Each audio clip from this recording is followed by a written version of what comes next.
देश के हर हिंदू के घर तुलसीदास कृत रामचरितमानस जरूर मिलेगी। रामचरितमानस में दोहा और चौपाइयों में जो लिखा है उसमें आज भी गहरे अर्थ छिपे हैं।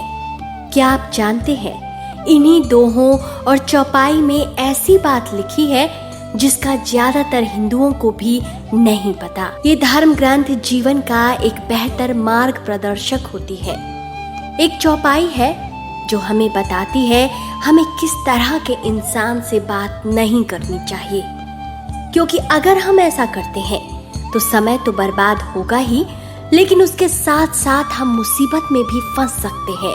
तो चलिए जानते हैं कौन है वो इंसान जिनसे हमें भूल कर भी बात नहीं करनी चाहिए। रामचरितमानस में इसे लेकर एक दोहा और चौपाई का वर्णन आया है जो प्रभु श्री राम के मुख से उद्धृत हुआ। तो चलिए शुरू करते हैं। वो दोहा इस प्रकार है। लक्ष्मण बाण सरासन आनु, सौ बारिधि बिसिख कृसानु, सठ सन विनय कुटिल सन प्रीति, सहज कृपन सन सुंदर नीति। अर्थ, हे लक्ष्मण धनुष बाण लाओ, मैं अग्नि बाण से समुद्र को सोख डालूं।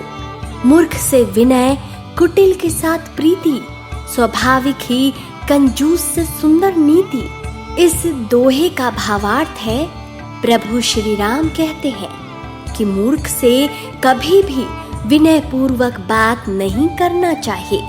कोई भी मूर्ख व्यक्ति दूसरों की प्रार्थना को समझता नहीं है, क्योंकि वह जड़ बुद्धि होता है। मूर्ख लोगों को डराकर ही उनसे काम करवाया जा सकता है। दूसरा होता है कुटिल स्वभाव वाला व्यक्ति। इस तरह के लोगों से भी प्रेम पूर्वक बात नहीं करनी, क्योंकि ऐसे व्यक्ति आपके प्रेम के लायक नहीं होते। वो सदैव दूसरों को कष्ट ही देते हैं। ये विश्वास के योग्य नहीं होते और आपको कई बार अपने स्वार्थ के कारण दूसरों को संकट में डाल देते हैं। अतः कुटिल व्यक्ति से प्रेम पूर्वक बात करना मतलब समय और ऊर्जा की बर्बादी। तीसरा होता है कंजूस व्यक्ति। दोहे में कहा गया है कि कंजूस व्यक्ति से उदारता और सुंदर नीति या उपदेश से काम नहीं चलता। कंजूस के लिए धन ही महत्वपूर्ण होता है। वह धन का लालची होता है। उससे किसी भी प्रकार के दान और मदद की अपेक्षा करना व्यर्थ है। इसलिए कंजूस से भी बात करना व्यर्थ है। अब आपको एक चौपाई सुनाते हैं। ममता रत सन ज्ञान कहानी, अति लोभी सन बिरति बखानी, क्रोधहि सम कामहि हरि कथा, उसर बीज बय फल जथा।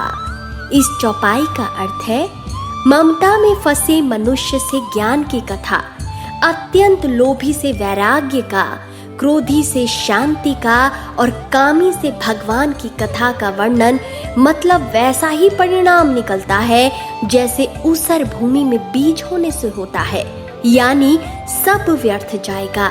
श्री राम कहते हैं, ममता में फंसा व्यक्ति कभी भी सत्य और असत्य में भेद नहीं कर पाता। ममता में फंसा व्यक्ति खुद के साथ दूसरों का भी नुकसान करता है। इसी तरह लोभी व्यक्ति के साथ वैराग्य की महिमा की बात करना व्यर्थ है। ऐसे लोग कभी त्यागी या वैरागी नहीं बन सकते। इसी तरह जिस व्यक्ति को हमेशा क्रोध आता रहता है उससे कभी शांति की बात नहीं करनी चाहिए, क्योंकि क्रोध के आवेश में व्यक्ति अच्छे बुरे का भेद नहीं कर पाता और अंत में कामी व्यक्ति से कभी भी भगवान की बात नहीं करनी चाहिए। ऐसे व्यक्ति न रिश्ते समझ पाते हैं, न ही उम्र, उनके लिए कोई भी मर्यादा नहीं होती।